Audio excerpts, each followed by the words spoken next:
Okay, how do you do that? Can you just drop them in the chat, or do you?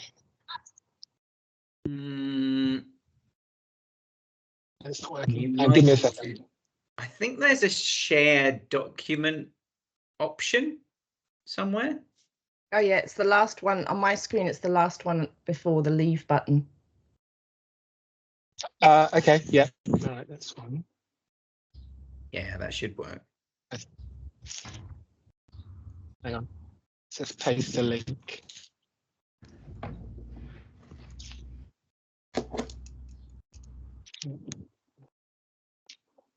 Right, okay. And Rex, you're against the light, so I can barely see you. There we go. Sorry. There we go. I'm in. Did you get that? Let me see. Unable to reach. No. All right, don't worry about that. Okay. But is there a document I can paste as well, share as well? Hang on. You can upload your presentation, or you can share screen. No. Yeah, it's just a document I think you need you to have.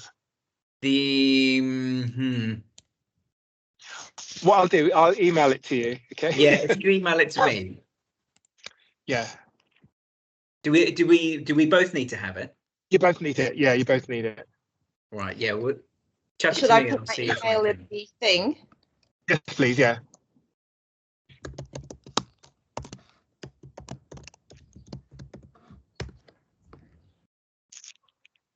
Okay. All right.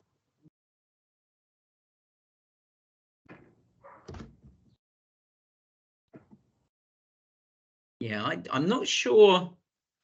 I'm not sure how to share documents into the chat. I know how to share documents so that you're presenting the document. But yeah. Sorry, give me a second while I just type. All right. We'll take a pause. So Shirin, are you at university, or are you just a writer? Yeah, so I was teaching in the School of Animation, like film theory and how to develop projects, and at AUT, at Auckland University of Technology, and then I was elected to local government for 6 years, and I ended up doing a PhD in local government, and I'm just finishing it now. Well, I've just had the examination and everything, so I'm just waiting for it back. But I just couldn't see how I would make the creative thing work. So initially the idea was to use the PhD to collect all the information and then to write a comedy about local government. Because I thought that might work more easily, but in the end I'm just exhausted with local government. It's been interesting, but I just really want to get back into the creative stuff more. And then you know, I turned a 10-minute play into a half-hour play and won a prize for it locally last year, and I was like, oh, this is good, you know, kind of feel like I'm getting on my way. And I'm loving plays because I've done a few short films and stuff, but plays are great, eh? I've never written a play. I was just thinking about if I should give it a try. I write screenplays and prose fiction and make documentaries. I've never tried a play. Right. Yeah, so I'm really coming around to it because you can, it's just much more what's the word for it, tactile. Okay, I'm ready. I love, which is the actors you can work with. Yeah, more. Okay, good. Okay, welcome. My name is Rex Rosano. I from Royal Holloway. That's my email up there. So if you need to send me any questions or anything about this presentation, then that's my email. I'll put it up at the end as well. Okay. Okay, so welcome to session 3 of Creative Play. Basically, I'm going to take you through one of the exercises I do with my students. Start with is with my students says, yes, screenwriting is a long road, and as William Goldman says, nobody knows anything. So I just want to make sure that this is not a definitive theory, but it might help and it might work. But yeah, no one knows anything, and I certainly don't know anything, so I don't pretend to do that. And well, another thing I say to my students is I've read all the screenwriting books, so you don't have to. So what I've done with this, it's a little thing that I've done, is I've kind of got together, pinched everything or stolen everything from these screenwriting books to get some kind of formula. And the formula is because my students usually ask, when can I start writing? I always say, well, God, the only kind of writing is rewriting. And they go, okay, well, if the only kind of writing is rewriting, when do we start writing? How do we start it? So I usually start off with elements of theme. What does the writer want to write about? So this is something that I've come up, and it's called the Rex's template. And basically it is to get some idea, whatever idea you have of your play, it's just to give you of your screenplay, it's to give it a good foundation. And at Royal Holloway, I teach second years, so they do a short. So it's to give them a good foundation of their short screenplay. It can be used in feature films as well. And if you're ever thinking of stealing any of my ideas, Rex's template is copyrighted, so do not. So this is a template. And basically, it is a set of questions that I ask my students to think about at the very, very beginning. And if they do, they're writing for the screen with active characters. And that's a good jump off point and the starting point before you start writing anything. So basically, the questions are asked to do with theme. My version of theme is a question rather than theme as a topic or a statement. It talks about the protagonist, wants, desire, weakness, and need, all the John Truby stuff. And the antagonist, want, desire, and weakness, well, not weakness, strength. And so you've got characters with conflict all built in. And if you have that, I think that you'll have a really strong conflict, and you're writing visually. Okay. So that's my template. So I'm just going to take you through that, and then what we're going to do afterwards is we're going to apply it to a short film, and then apply it to some of your own work as well. So, we're going to start off with the first. And I've emailed you the template as well, and I've emailed you the short film. Sorry, I've emailed you the template as well, and hopefully a short film will work as well. Okay, so let's just go through the first half. So the examples I'm going to use are 500 Days of Summer and Toy Story. I know they're feature films, but these are the examples I'm going to use. So if you go through the template again, so we start off with the theme. And the theme is obviously what the writer wants to write about, what the writer wants to communicate. So with that,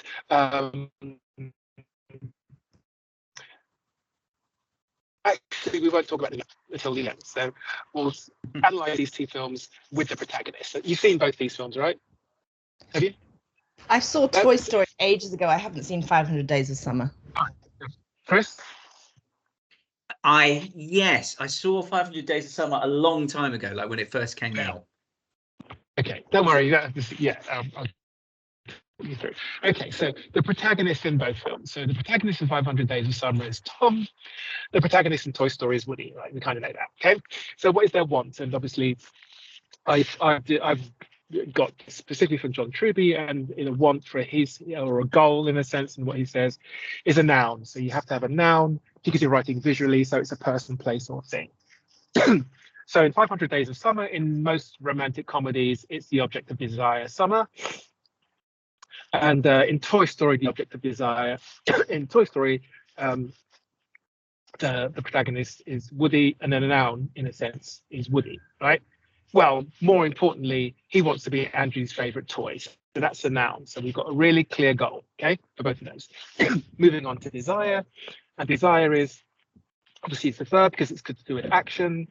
So the desire in the sense of 500 Days of Summer is summer. Tom wants to be in a relationship with Summer. Okay, so you got the verb in a sense here, to be, kind of. And then in Toy Story, and then in Toy Story, he wants to be Andy's favorite toy. So that we got that desire as a verb. So that's fine. Weakness is 500 Days of Summer. Tom's weakness. Well, his weakness is he's not honest, right? So that's his weakness. His weakness is he's not honest. The weakness is internal, according to Truby, and he's not honest. If he was honest, he'll probably be able to get his goal, right? Which is summer. And then out of that is the need, and the need, Tom Tom's need is to stop lying to himself. If you stop lying to himself, he'll be able to get Summer. So that's all very, very clear. Woody's weakness is he's jealous. And if he wasn't jealous, he'll be able to be Eddie's favorite toy. So all this Truby stuff is nice and clear. So the need born out of that is he has to accept his place. He's got to accept his place in the hierarchy of toys. And if that's second, that's second. If that's first, that's first. And that's what Woody needs to do. So that's what he has to overcome in order to get his goal. Now we can circle back to the theme. So the theme, actually, what the writer wants to say, what both writers want to say is, with 500 Days of Summer, the need is the theme is born out of the need to stop lying to himself. So the theme in 500 Days of Summer is, should you always be in an honest relationship? So that is what the writer is trying to say, and that's born out of the need. So Truby says it's born out of the need.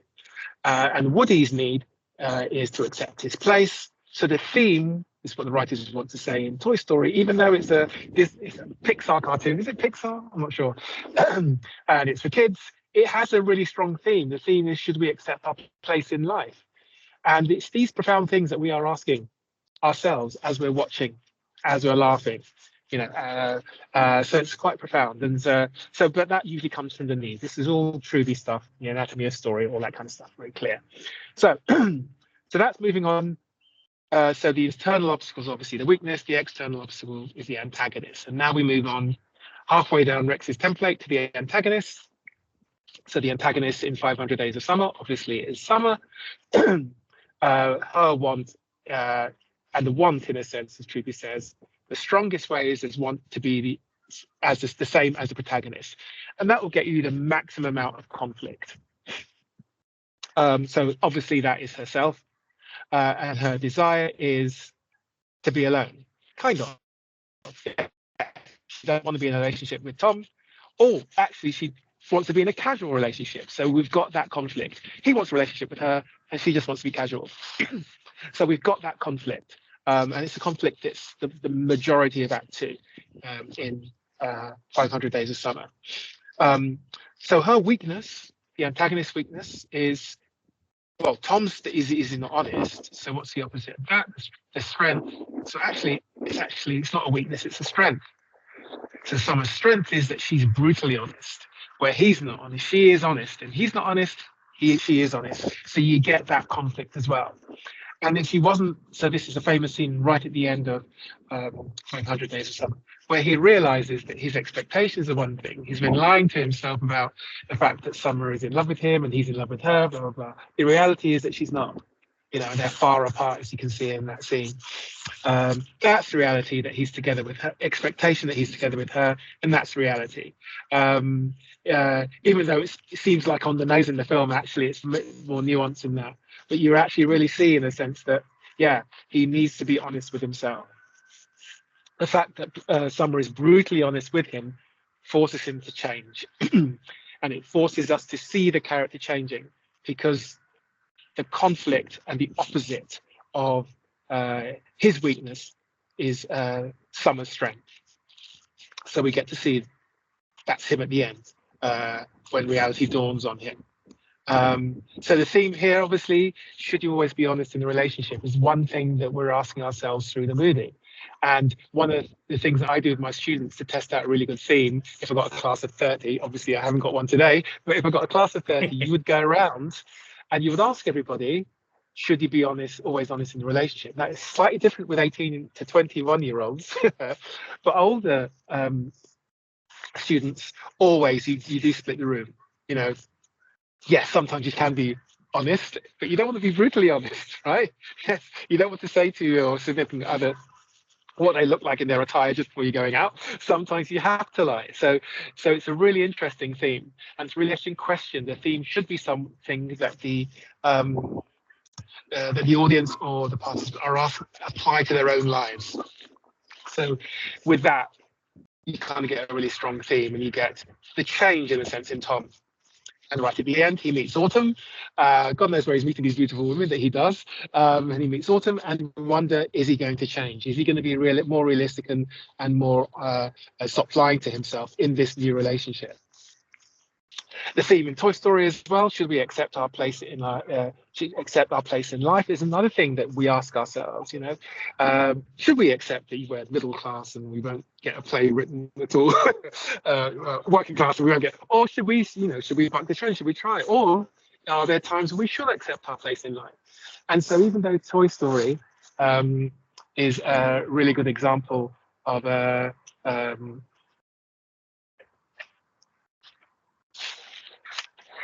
really good example of there's a theme in a sense that splits the room.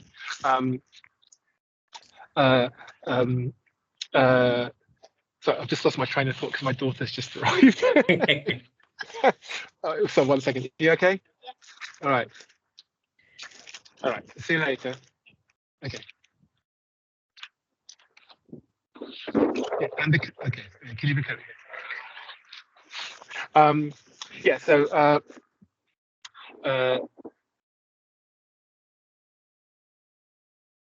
Yeah, so that usually splits the room as well. And even though it's you know it's an animated film, it does have say something really profound in a sense about us.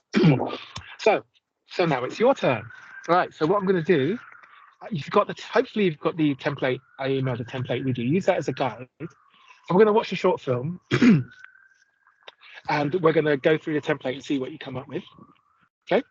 So it's a short film. It's only 6 minutes long, but it'd be interesting to see using this template as a foundation. And what I say to my students is that if you can recognize these things in things that you see, the next stage is applying them to the things that you've written. And it's a lot easier to apply things to things that you've written than this. So this is quite hard in a sense because you're second guessing what the writer is thinking. So it's not set in stone. We might have come out with really different answers, but that's okay. But when I say to my students, when you start writing, you'll be really clear in a sense on what the themes are, or what the protagonist, antagonist, and where the conflict lies. So yeah, I'm going to watch the short film, and it's only 7 minutes long, and let me know what you think. Okay.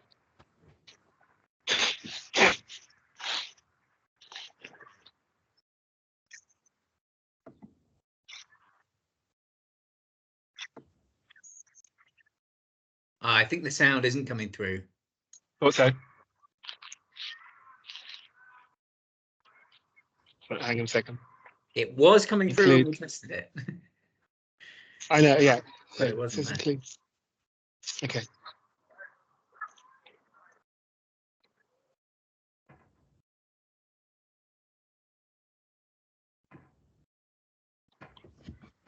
What's the short? Oh. Yeah, what I could do is I could send you the link, but let me just try one more time. Yeah, it might work. Like that.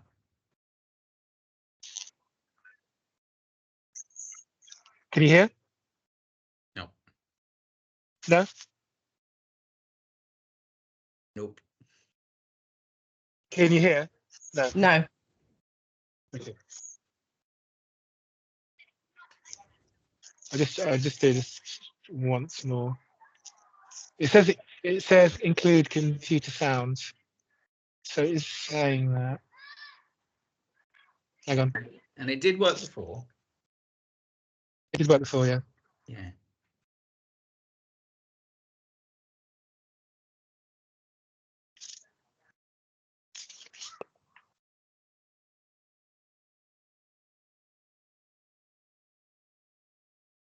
Can you hear? Nope. No. No. Might have to do a link share. All right, I'll do a link share. Okay.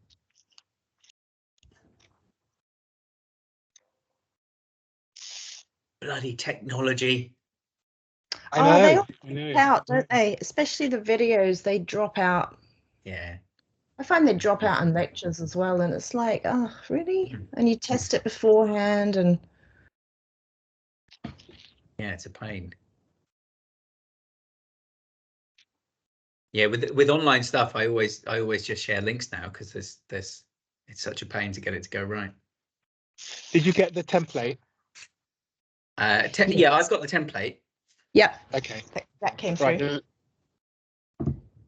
Okay, the link is coming through right now. And just double check.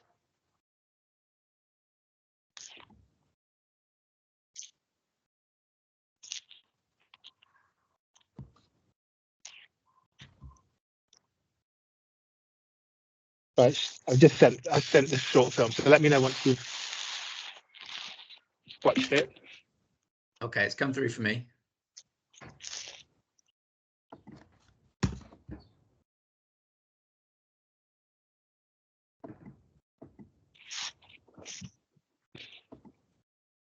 Oh, yeah, it's come through. Right. Okay. Let me know. Give me a thumbs up once you've both seen it. Okay. Okay. Will you put us on? Can someone put us on mute? Or what do I do to sort of not be? You are muted. I've muted you.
Okay, I've watched it.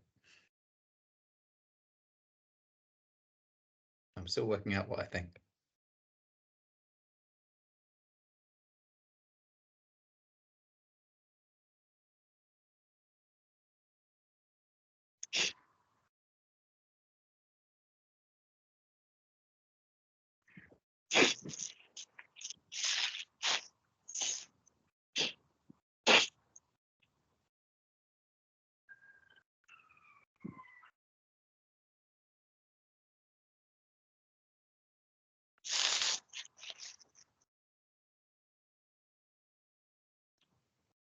Oh, well, let me put your. Oh, I can't unmute you, Shirin, for some reason. Can you unmute yourself? There. Yeah, Good. there we go. Yeah. Oh, there was the mic. I could have muted myself, couldn't I? I just don't know how it works very well. Yes, good. Okay, yeah, good little bit of fun. Yeah, Okay. That was fun. Right, okay, so what we can do is we can talk through, I'll share the screen again, actually. I don't need any sounds this time. And we can go through the world-renowned Rex's template and see what. I am see stealing what it, Rex. I'm going to steal it. Yeah, Sorry. see what we can come up with. It was As long nice as for you me. call, Often you talk to people and they're like, oh, don't start with theme, don't start with theme. And I'm like, I always start with theme. And I always think a theme is really, really important. So it's actually quite nice to just start with theme. what I say to my students sometimes, obviously, I think a theme, for me, a theme is something that's felt. And sometimes you don't feel it when you're writing it. You can't articulate it, but when you're rewriting it, you should be able to, right? So that's what I say. But I always start with theme, yeah. Okay, so so let's just see what, you know. Obviously, there's only two of you, so we can kind of work this out, try and work this out. So what do you think the theme was? Or do we start with or like when I did with my presentation, should we kind of get theme afterwards? Maybe theme's the last thing if we have to go through the other things. Unless someone's really got a theme, we can always rub it out and start again. I think that would be good. I've got kind of like topics. I'm not sure it's a theme yet, and Okay. I haven't really had a chance to think about the film. I mean, I've seen it, but it's I know, yes. So maybe starting with the protagonist is easier. Okay, right. Chris? So, yeah, I'd go with that. Yeah. Okay, so the protagonist. Who's the protagonist? Do they have names? I don't know what their names were. We can say man and woman. Yeah. We can say that. I think he does have a name. I'm just going through the cast list. Hang on.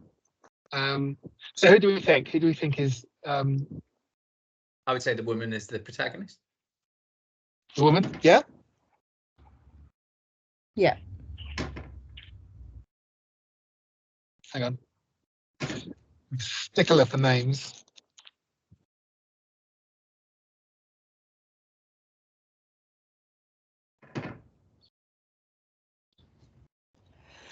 It just comes. Yeah. Okay.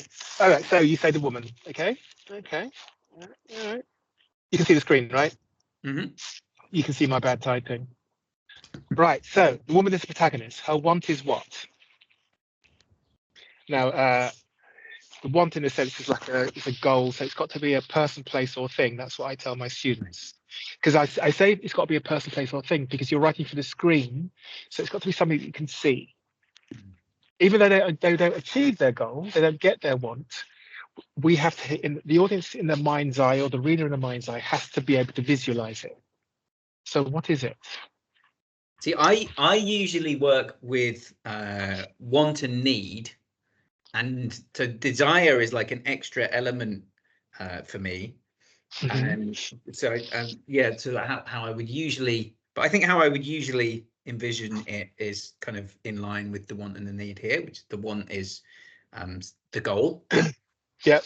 Want and goal are the same thing, and the need is like the need is like want is external and need is internal. Like the Mark Zuckerberg in the social network needs to be liked, needs friends, and his want is to make Facebook incredibly successful, which is turns out to be a terrible goal to achieve his need.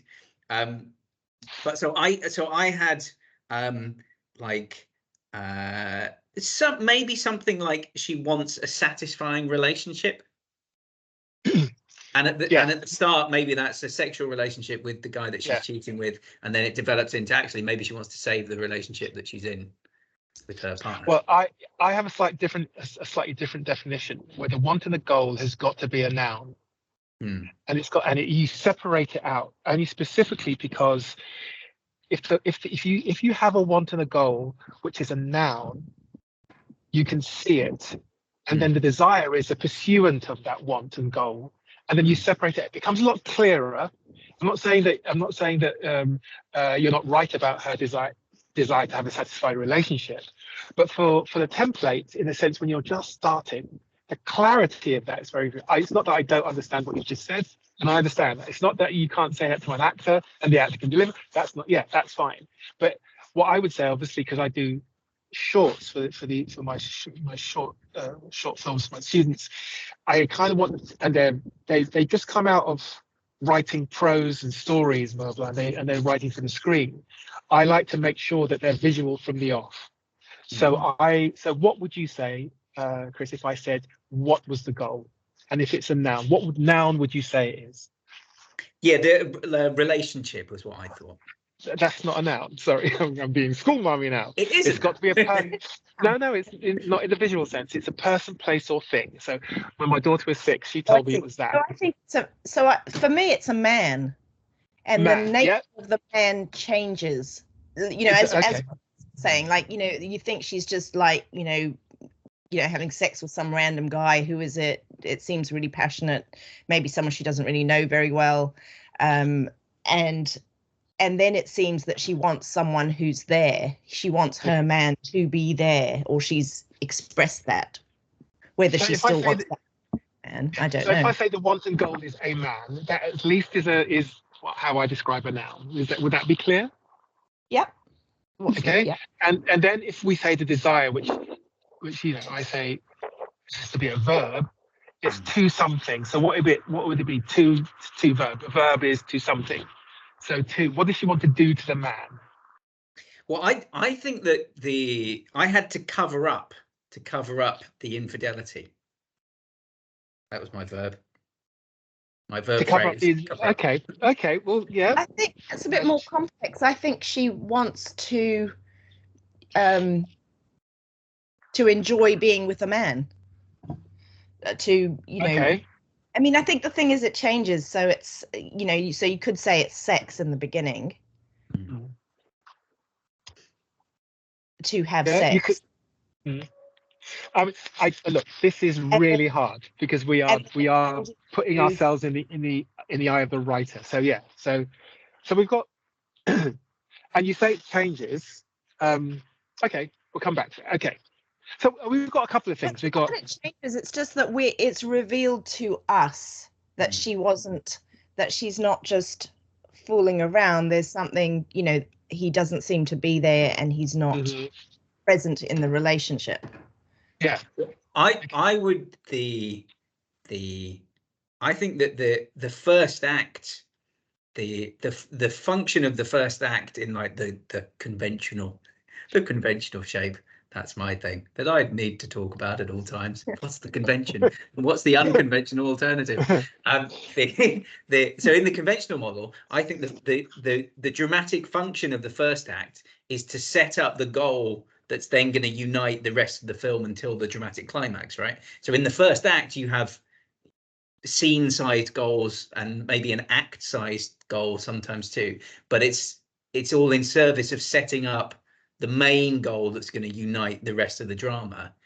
And I think you have that here. I think you have the first little scene, her goal is to have sex with her partner, enjoy her partner. But then with the disturbance of her actual partner, her boyfriend coming home, then I think it becomes like cover up, get him out, make sure that my partner, many ways you could phrase it, but it's like hide that this is happening, save this relationship would be another way to say it. I think that's what I got from it anyway. Okay. So what would her weakness be? What is internally stopping her from covering up or enjoying her man? What is what is internal? The weakness is something, it's got to be internal. I say to my students, it's inside, not outside, because the antagonist is the external obstacle. The internal obstacle is a weakness. What would that be? Well, I think again that she's not honest. Not honest. If she was honest, she would have that conversation with him, and she wouldn't be fooling around with some other guy. That was what I had too. I had dishonest, and yeah, that seemed like the like the morally ideal thing to do if you're not happy with your partner, is to talk to your partner, isn't it, rather than cheat on them. So that was what I got. Okay. And it's kind of made worse by the fact that she's actually, but the fact that he's deaf, she's actually doing it to his face. It makes it even worse. She's not even sort of having to withdraw into a phone conversation or another room or. Okay, so what does she need to do to overcome her weakness? This is all Truby. The need is to overcome. What does she have to be? What does she have to do to overcome her weakness? And if she can do that, she'll be able to either carve her up or enjoy her man. A man. So the theme also is based is from the need we get the theme. So what does she have to do? What does she have to overcome internally? Is it not related to weakness? So she needs to be honest. Yeah. Yes, that's right. That's right. I kind of I always tell my students not to use the weakness as the theme, not to use the same words. So in a sense, it's something which is a bit more universal. But I mean, I could, for once, obviously, we you've just watched the film like 5 minutes ago, so I could say that unless Chris has got any. Well, no, I had basically the same thing. I wrote to tell the truth about her feelings. Like okay. Something along the lines of she needs to talk to her partner about being unhappy in the relationship instead of cheating on her. Yeah. Okay. All right.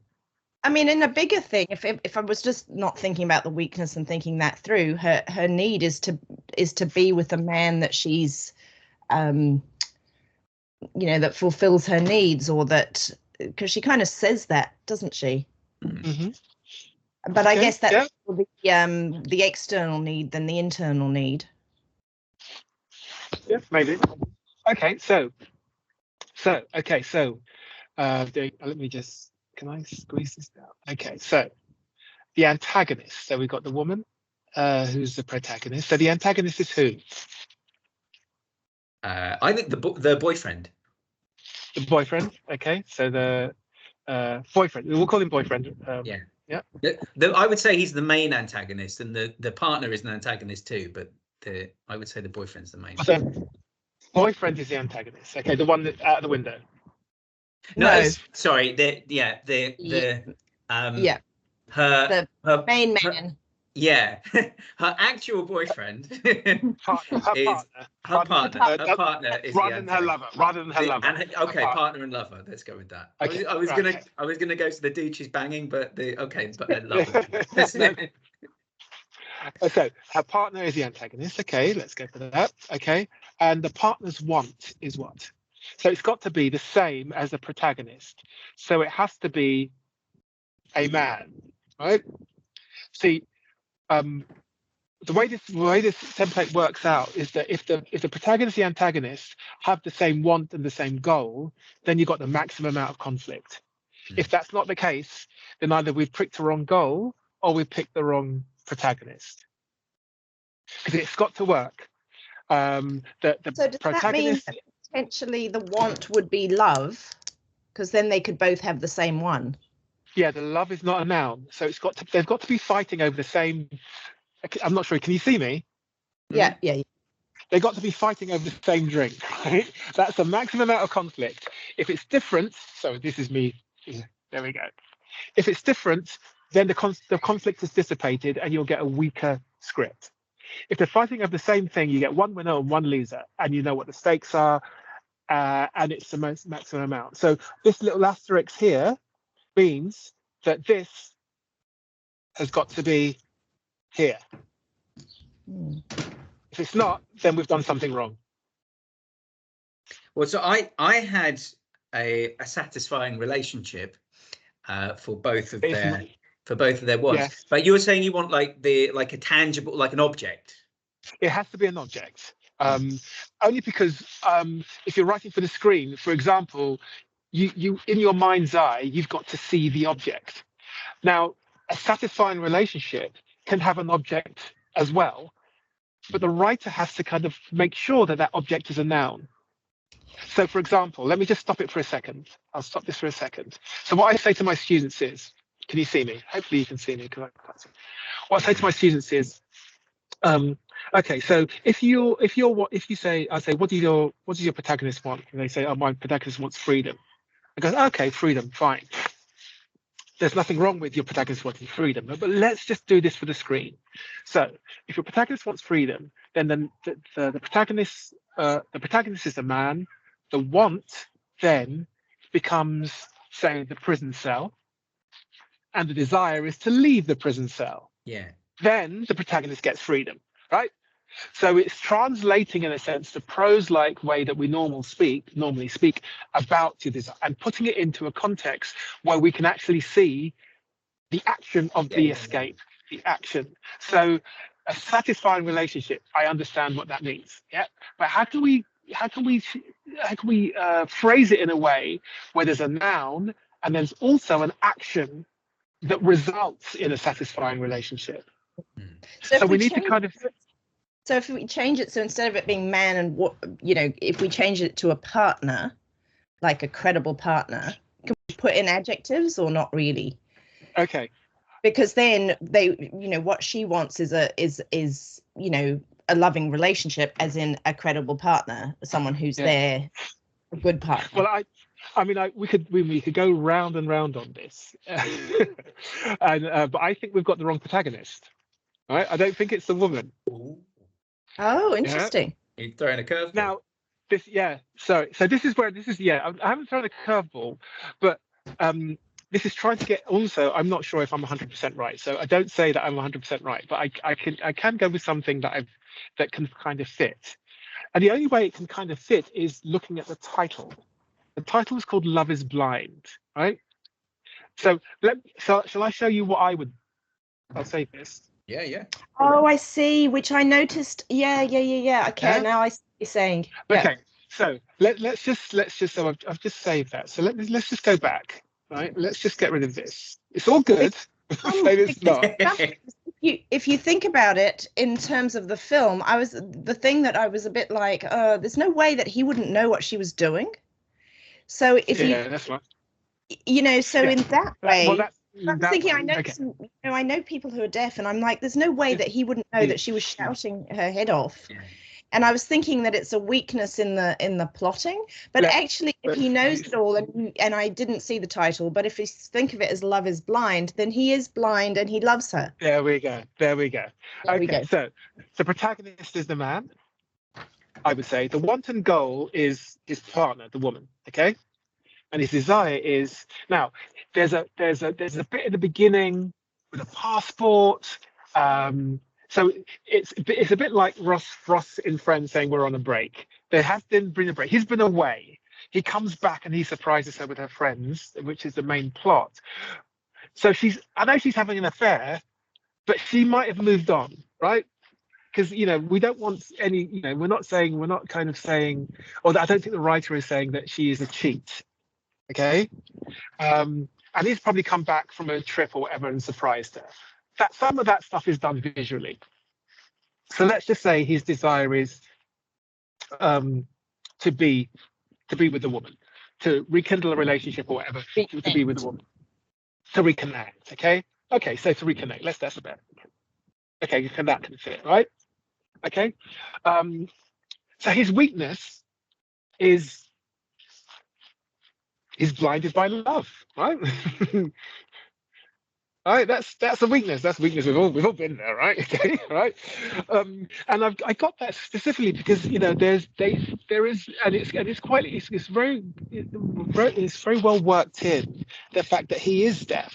And once some of my students say, oh yeah, well, that weakness is a disability. But actually, in this case, it's not.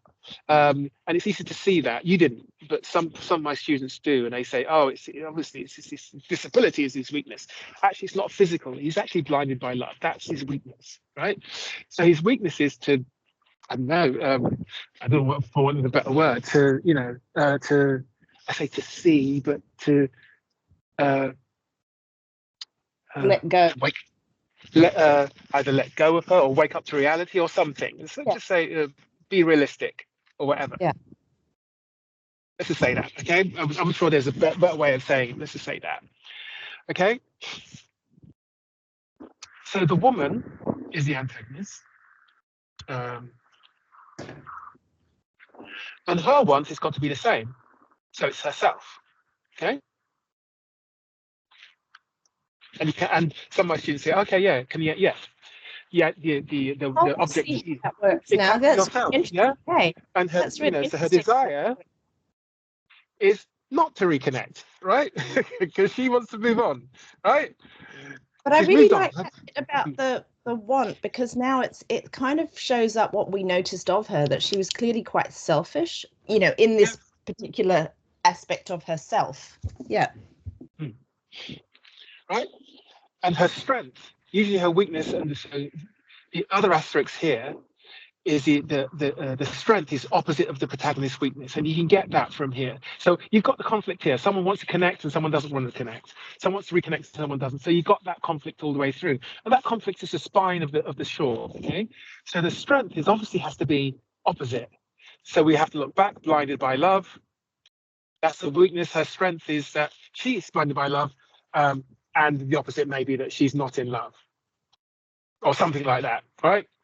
Or she's not blinded by love or something. Yeah. And then we get an opposite. She's clearly or something. There's better ways of explaining it, but it's sorry, what did you say, Chris? She's clear. I said like she sees clearly. Or she's not blind. Okay. I mean, I see that she's kind of pragmatic. It's like, I didn't get what I was getting, now I'm getting, anyway, all the same, all the same. Yeah, there's better ways of explaining it, but it's a cold night in Wandsworth. So my brain is not thinking clearly. But yeah, so now at the moment, if you have a look at this, you get the protagonist, you get the want and the goal being exactly the same. They're fighting over herself. They're both fighting, and you've got that maximum amount of conflict, which is all the way through your screenplay. The screenplay.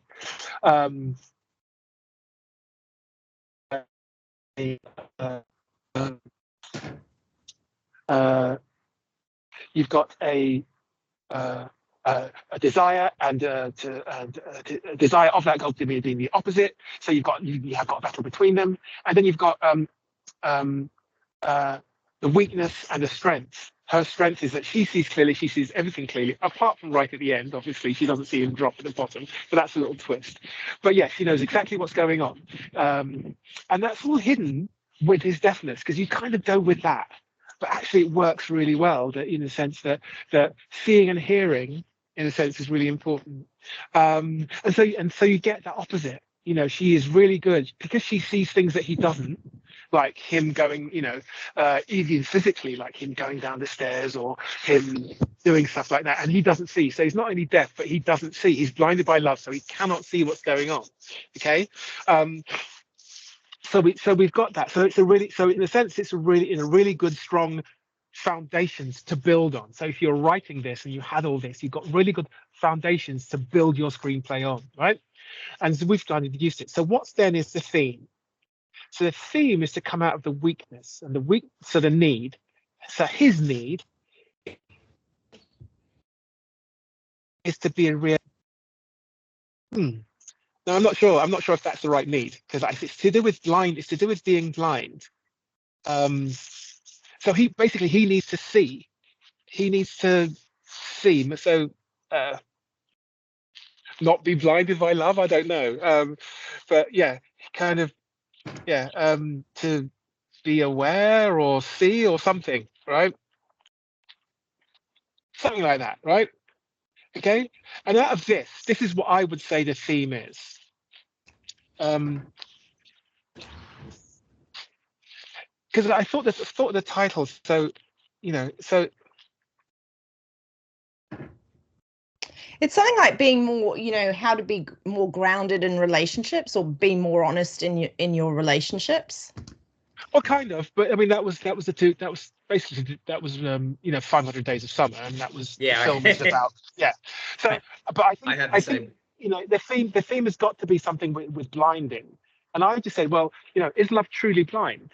Is it? And I remember when I pitched this to my students, obviously they're 18, 19, 20, and obviously they went, no, it's not, no, it's not.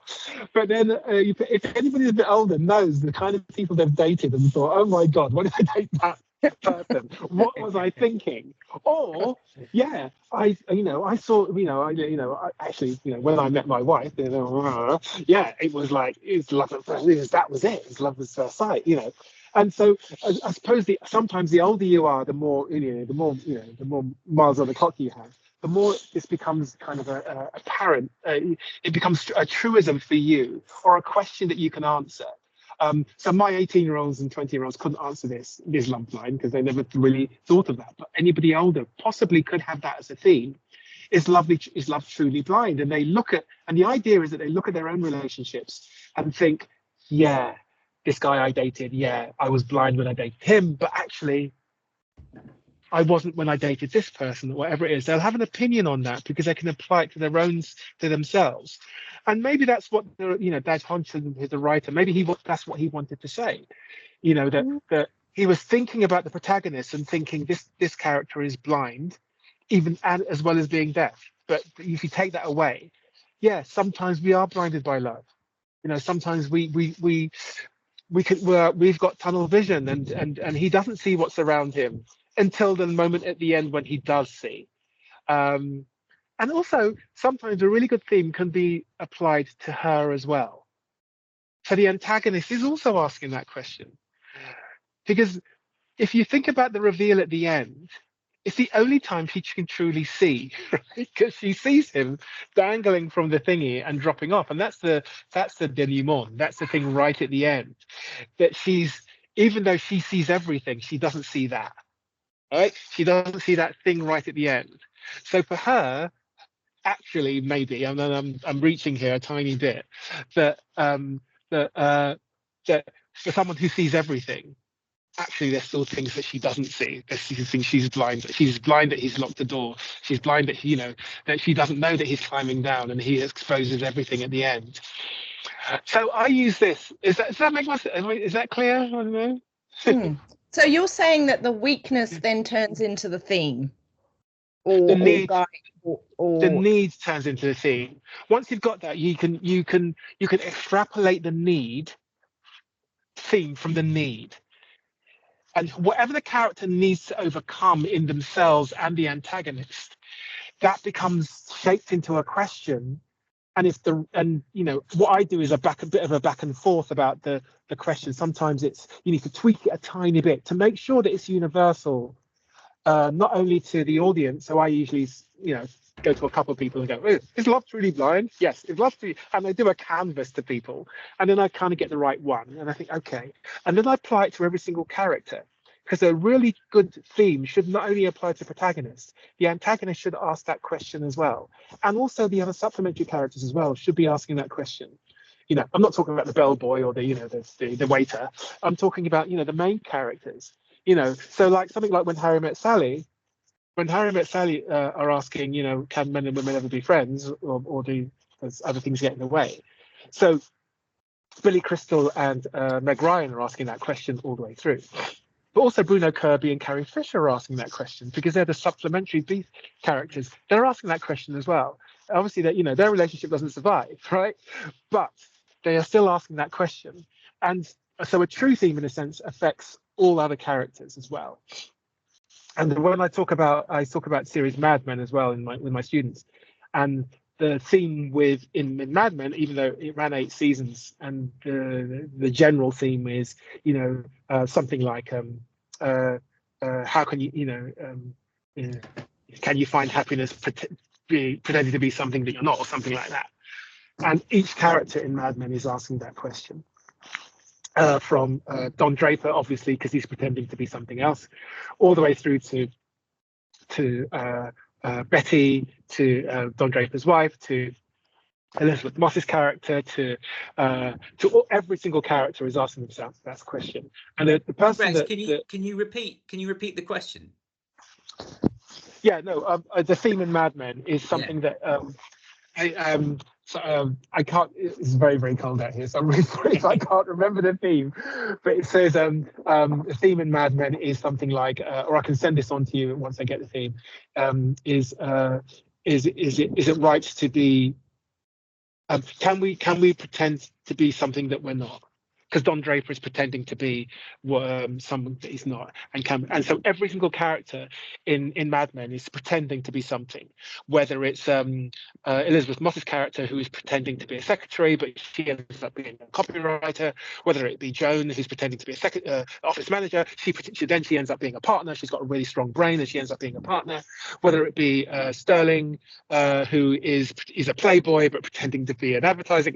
Knows nothing about advertising, but he's a playboy and he's pretending to be that. Every single character is pretending to be something else. Betsy is pretending to be a model housewife. She was a model housewife, but actually she's deeply depressed, and there's another person inside of this person to get out of this 1950s corset. So you do have those in Mad Men, and the person that in Mad Men that stated the theme, it's about 15 minutes into the first episode, he was a closet homosexual, and as soon as he comes out of the closet, he's out of there. He's not in the series anymore. He disappears, right? That's true. Yeah. He goes. He comes out. That's true. And then he's out. Yeah.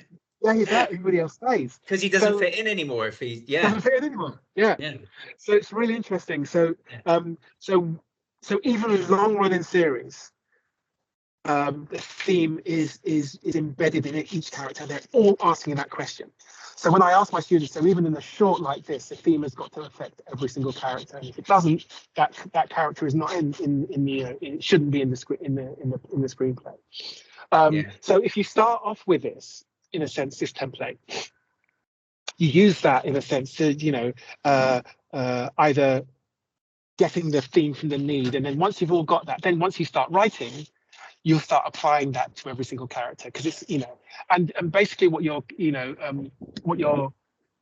character does, or your characters, what your antagonist does is that your antagonist forces your protagonist to go through the most change. And your protagonist is pushing, your antagonist is pushing and pushing and fighting and making your protagonist grow and change and realize that they've been an arsehole, realize what they need to do and push, so that's what your antagonist's job is. Also, it's what each other character's job is. When I was an actor in the RSC, my first job from drama school, and they say, oh yeah, there's no small actors, there's no small parts, only small actors. They say no. I kind of thought, oh, that was just an adage, that's just the kind of thing that people say. But actually, it's true. It's true in a sense that even the smallest characters affect change from the protagonist. If they're not doing that, if they're not asking that question with that theme, then they don't belong. And what I was told as an actor was to find that thing. And if I was playing something in Hamlet and I had one or two lines, and I was kind of bored every single night thinking, what am I doing? And then my director told me, yeah, you're an important part because you are forcing Hamlet to change. If you're not there, he will not change. And I thought, oh, great. Me and everybody else are doing the same thing. So the writer, consciously or unconsciously, does that. Consciously or unconsciously, write things to force your character to change, and once the character changes, they become aware of the theme, and so do the audience, and that's what the writer is trying to say. Go. Do you find that this is a more fluid way of putting the story together? Because sometimes I find the 3-act structure, you kind of get stuck with it in certain places, and you find that you're almost trying to, corral it into making it work. And when you watch something, it's a lot more obvious. And So do you find that it's in a way more fluid? It's almost like, because I find sometimes the characters just speak for themselves, and you get in the minds of the characters, and then they just say what they would say as their character, and it just feels a lot more sort of alive. But I think this can really help keep me on track. Yeah, what it does is it gives the characters a purpose. So the characters are, they're not just there kind of, not to say that this is what stuff that you people write, but they're not just there as wallpaper. They've got a function, and the function is to force your protagonist to change, especially in film. Theatre is slightly different, but definitely in film, that they each have a function, like my messenger in Hamlet. If I didn't go on that night, the play would stop. And this is what you think. The importance of every single character. They've got a function, not in themselves to wrestle with the theme, but also to make sure that the theme is illuminated for your protagonist. So it's illuminated in this sense for the man. That everybody is pushing, working, even the lover, even the people at the party at the end. Everybody is pushing to make sure that the deaf man in this case can see, right? Can see what's around him, can see. They're all pushing towards that, because the faces of the people right at the end of the Love Is Blind, they all know, they're all aware, right, that his wife, his partner has been cheating on him, right? They know because they can hear what's happening. So it's so even the woman with the buzzer at the end when she blows it, she is aware, and she's blowing it with that awareness. So what it does is that I think, and it can help with 3-act structure, because you definitely know when the Act 2 conflict starts, and then the acts breaking from Act 2 to Act 3, the revealing of the theme, where the character is aware of what theme is, what they need to do, that they've been an arsehole, they have to stop being an arsehole, or the person who's not the love of their life, they need to change, or whatever it is. And then the beginning of Act 3 usually is, okay, I know I'm an arsehole, what do I have to change? What do I have to do to change? Whatever it is. And then they go on that journey towards the end. So it can help with in that way. But what it does is, in a sense, it just, once you start off like this, and then you start writing, and then you go back to the template and go, actually, now, am I hitting everything? Is it really, really clear? But you'll have that in the knowledge that one thing is you're writing for the screen, and it's really clear what the goals are, right? It's really clear in a sense what that's why, I know I've been a bit of a stickler about want being a noun and all that kind of stuff, and the prison thing that I told you about. But it's really important that it's a noun, because then you're writing visually, and then it won't be, for want of a better word, woolly or unfocused. Yeah, and early on you talked about, well, the goal changes. Well, it doesn't change with him. That's why it's got to be really clear from the very, very beginning, in a sense, what the goal is, and you can see it, and that's, in a sense, what helps with the tension, because the audience are knowing, and the dramatic tension and the dramatic irony is the audience knowing what the thing is, what the noun is that they're pursuing, and so that's where it's, I hope you get the girl, I hope you so and so, because they know that it's a thing, rather than it's just any relationship or any force or any so and so. So it just really solidifies things, and it gives you a strong foundation then to do all the fun stuff, the dialogue and the action and all that kind of stuff, because in a sense, that you've built on firm foundations of, you've got the conflict, you've got the drive, you've got the nouns, so, and then out of that you've got the theme, you're ready to go. It should all work. Yeah. The thing I was wondering about is if the dynamic would change in a 2 protagonist film, right? So like Heat, the Michael Mann film, right? Yeah. You could view that as a single protagonist film, and like the Al Pacino cop is the protagonist and the Robert De Niro criminal is the antagonist. But I think it's better understood as a 2 protagonist film, because it's very evenly weighted, even morally. The cop is actually, like, his life is a bit more disordered than the criminal in that film, who's actually very ordered and professional. So it seems like, even though he's a criminal, he's a cop, it seems like a 2 protagonist film, right? So I was just wondering, in a film where you've got 2 protagonists, and like some love stories as well would be 2 protagonist films, I think, does the the second protagonist still function in the same way as the antagonist in this model, or would it be slightly different? I don't know. Well, it all depends in a sense on what your definitions are. Heat actually is, in my opinion, a one protagonist film, right? I'm not saying that for convenience sake. I'm just saying, actually, if you see it from one particular point of view, it is Al Pacino's film. Okay.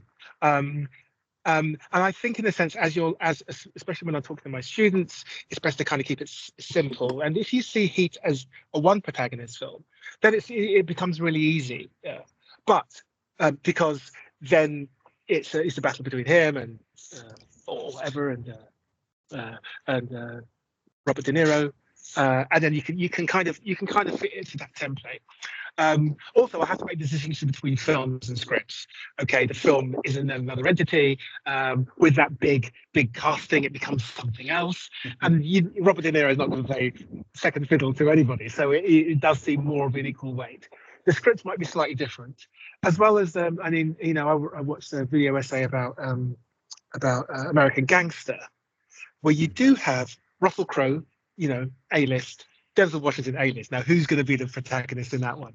And actually, that it is balanced in a way, and you can see it as a two protagonist film and a one protagonist film. But for the purposes of teaching, especially teaching students, I usually go for the one protagonist idea. And you can because they've got to acquire the knowledge about that, which is hard to understand. Yeah, it's hard to understand. But also, I always cite, especially with multi-protagonist films like The Hangover. Hangover is a three protagonist film, which is really weird. But with each one of the protagonists, whether it be Ed Helms, whether it be what's his name, Galifianakis, or whether it be Bradley Cooper, they all have the same goal. They all have the same goal. So in a sense, it's with a multi-protagonist film, if they all have the same goal, then that's fine. They're actually dramatically. Dramatically, they're just one character, but they're just one character split into three parts. So either way, you can kind of do it that way. But simplistically, and this is very hard. It's very hard to retrospectively find a theme and use Rex's template to get it exactly right. Because I could go up to Dan Hodgson or whoever wrote Love Is Blind, and he can have a completely different idea who the protagonist was, right? And go, actually, what I was thinking was this, and this, right? If he was thinking anything at all. So as a tool for screenwriting, it's good that, as I said at the very beginning, that you're asking the right questions and you're thinking about these things in the right way.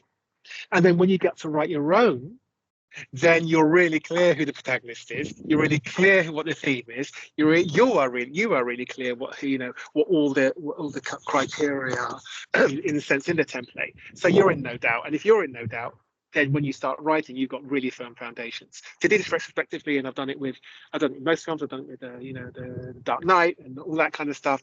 And it kind of, at least you're asking the right questions in the right way. We're using nouns and verbs and all that kind of stuff, and you're balancing that, the conflict, and then when you apply it to your own work, it becomes much stronger.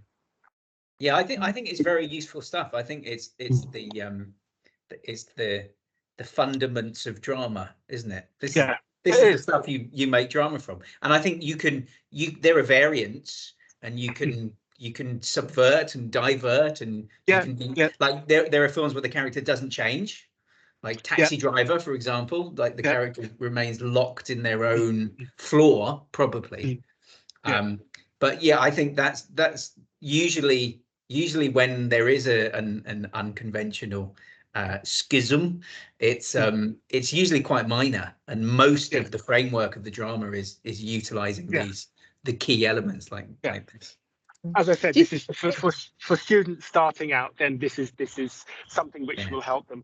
Once they've written a bunch of stuff, then they can subvert and they can write a character that doesn't change, like Nightcrawler or Taxi Driver, or they can kind of think, okay, well, we'll do a Rashomon style or do this, that, and the other, whatever it is. But for just starting out, when you're writing a short film for students, then at least my students, in a sense, because we're actually doing it this week, and honestly, the amount of head scratching, it was like, Rex, I don't get that. I go, don't worry, let's just go with it, because it is very hard. But It once is. they start writing, it'll become a lot easier, because it's like, okay, yeah. But Sorry. the thing that always strikes me is that I don't teach actors much, but every now and then I'll do a session where like the screenwriting students join in with the acting students, and the actors like read through their scripts or something. And it always strikes me that whenever we do that, the actors know this stuff. They know that they've got to have a goal, and they've got to be pursuing that goal and facing obstacles. And the screenwriter, even at MA level, the screenwriters haven't got that yet, but the actors have. Well, obviously, as I said, I used to be an actor, so I kind of, I know how an actor gets a role. When in plays, you might know this as well. When an actor is cast, when I used to get my scripts, it was like, okay, what's my part? And I highlight my bits. I don't care what anybody else is doing, right? I say, how many lines have I got? I highlight them all. Okay, all right, this is what I'm going to do. And then it's like, why am I doing that? Why am I saying that? What is my work? Why did I think that was? And you just and then you kind of really interrogating your line and your motives and your actions, and it's really clear. What's and it's you're using in a sense screenwriting words, and what's my goal, all that kind of stuff, but you're using it in a way, in a colloquial way, in an informal way. So these part of the frustration for me is going into teaching and screenwriting, especially stuff that I do as well, with the radio and television. Even though I don't direct directly, the one thing when I do plays is, a director kind of turning around to me and, an actor asking me a question, the director kind of turns around to me and goes, I don't know the answer to that. You take it. And I go, I don't know.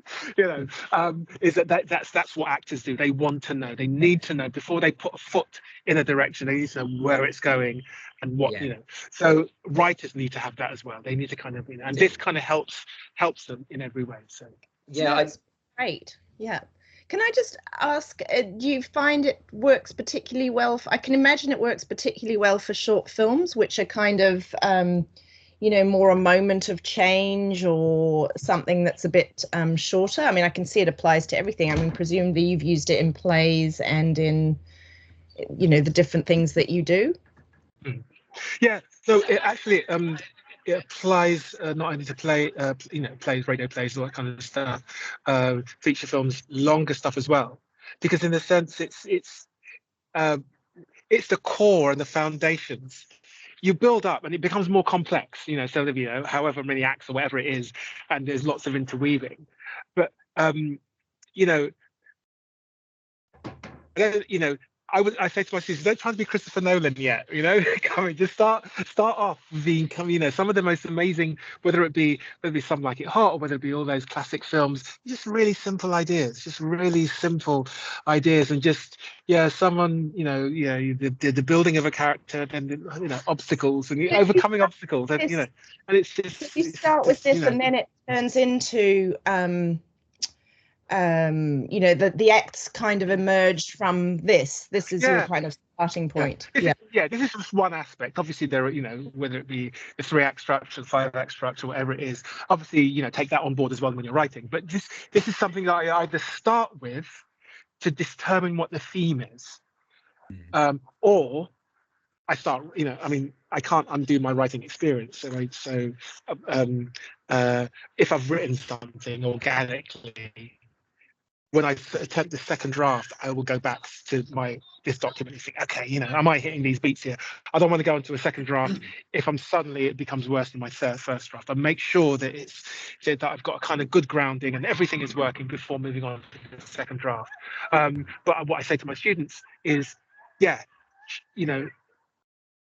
you want to start off with a theme, this is the best way to do it, because the theme will come out of the need. And once you've filled in the template, you look at the need and think, what is the question that I want to say? What is it that I want to say? And you might not be unconscious of the question, but doing a template will illuminate that and make you ask the right questions. And if you're happy enough that everything kind of corresponds, where the want is the same for the antagonist, it's the protagonist, and the weakness and the strength are opposite as well, then at least you know that you've got firm foundations for your work. And if you've got firm foundations, then you have the confidence to go forward and to write the first draft or the second draft, knowing that it's all going to work, because you'll have that visual conflict, which is screenwriting.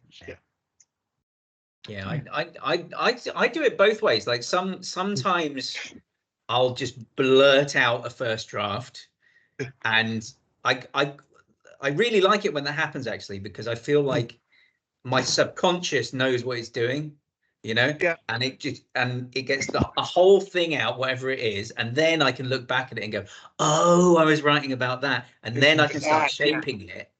But sometimes the idea isn't there, and it's trickling out, but I can feel that there is something there that I'm interested in working with, and I think usually that's when I would then be a bit more deliberate about it and start applying this stuff, even as I'm developing the first draft. And I found both work quite well, actually. Yeah. Just for different projects. And what I would say is that a theme is something that's felt.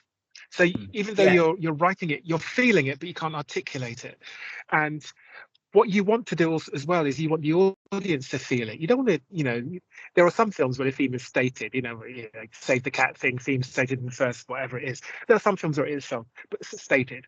But actually, the theme is something that is felt. It's communicated. It's what makes you laugh or cry. What gives you the feeling of, goosebumps or whatever is the theme when that is revealed. And so I would say that even though if you've been writing for a bit, or you've done a bit of, maybe don't start off with the theme, you maybe write the first draft, but definitely when you go to the second or third draft, you need to know what the theme is. You need to go back and think, okay, split draft that in a way. What am I right? That's what I was writing about. Okay, and then think, okay, I need to kind of then hone everything towards that, because it should be, Aristotle says, it's drama is got beginning, middle, and end. It's a whole piece. It's a whole piece. It's not necessarily lots of different stories. It's one piece that's like, it's like a symphony. You take one bit out, you take one character out, and it just doesn't work. And it should be a whole piece. And so in that sense, the theme is a connecting thing that should connect everything together. And if it doesn't, if you've got a character that's, the Porter and Macbeth, basically, that you can get rid of the Porter and Macbeth and you'll still have Macbeth. Actually, you don't. Actually, but what I mean, one of these characters that you can throw in and you think, okay, then if they're not as a character asking the theme and struggling with the theme themselves, then they don't belong. So that's the idea. Lovely. I'm going to have to go. That was amazing. Thank you so much. And it was just such good company. So thank you so much. And it was a great 3-person session. It's great. Got to ask all that. You're not going to broadcast this now, though, are you? Well, I don't know. I have recorded it. Okay. Well, I don't have to. It's such a shame that not more people were there, and I hope we asked enough questions and interacted enough to make it feel like you were getting something out of it rather than just looking into the ether. That's great. It's kept me nice and warm anyway. But if you want me to do it again with people, because let me know or broadcast it. I don't mind. Yeah, I think we should. Yeah, try and do one with a bigger crowd. Yeah. Cool. Thank you both so much. All right. Thank you. Thanks so much. Good to see you, Rex. See you guys. All right. Bye.